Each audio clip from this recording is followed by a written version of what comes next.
And so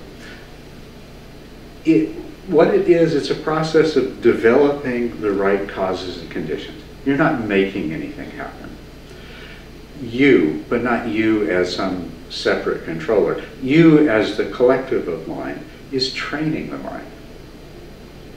And you're creating the causes and conditions for your mind to begin to function in a much more optimal way.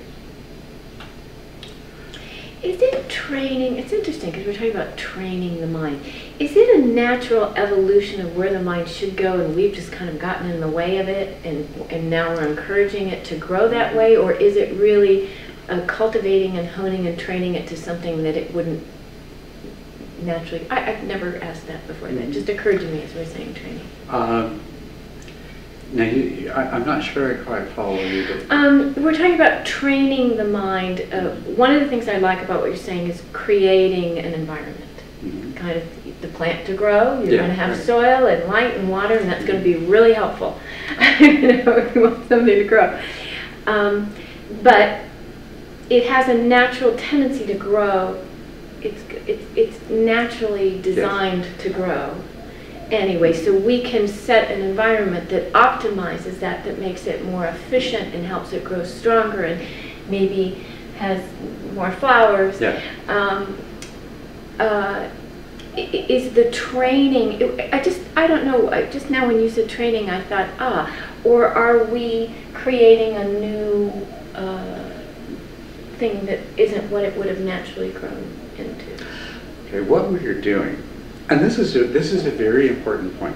We're not trying to push the mind in some direction that it wouldn't naturally grow.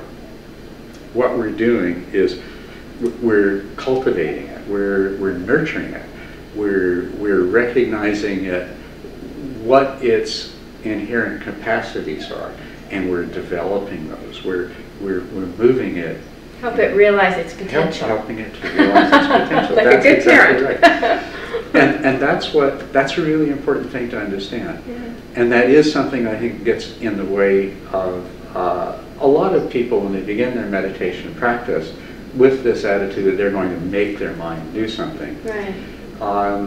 That it just won't work. But if you work with the natural tendencies of the mind that are already there, you encourage them in certain directions and discourage them in others, it's very powerful.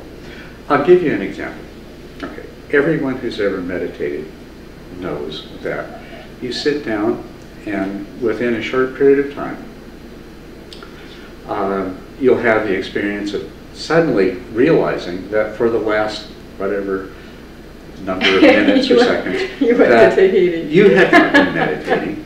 As a matter of fact, your mind's been on its own little round-the-world cruise, thinking about this, and then that reminded you of something else, and by association it's gone through a whole lot of stuff, and none of it has involved being present in the moment and meditating.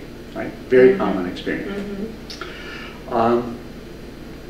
That moment when you realize that, you come back into the present, you wake up, it's like, I'm not doing what I intended to do. Now that's a very special, wonderful moment, and it happened all by itself. You can't make it happen, because you, in terms of your awareness, you were gone, you were lost. You can't make that happen. It happened by itself. But it's a part of your mind.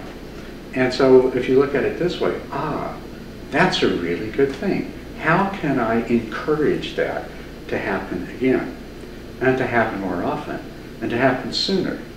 Because if I want to move in the direction of having an uninterrupted continuity of my meditation process, I have to, first of all, recognize more quickly when my mind is off and wandering, right? So what can you do? Have you ever thought about that? What can I do to encourage those moments? Yeah, I've thought a lot about it. Well, what you were talking about in terms of creating, cultivating an environment in which that supports it is a big part of that. And also, you know, I think so much of that going off, there's habits. We have habits of doing things and cultivate new habits. That's right. So you want to cultivate a new habit. So now some part of your mind brought you into the awareness that you weren't doing what you intended to do. It brought you into present moment awareness of what you're doing, why you're doing, and whether or not it was what you were supposed to be doing. So that's what you want to cultivate. So you reinforce it. You appreciate it. You enjoy it. First of all, you appreciate it. It is that moment of being present once again.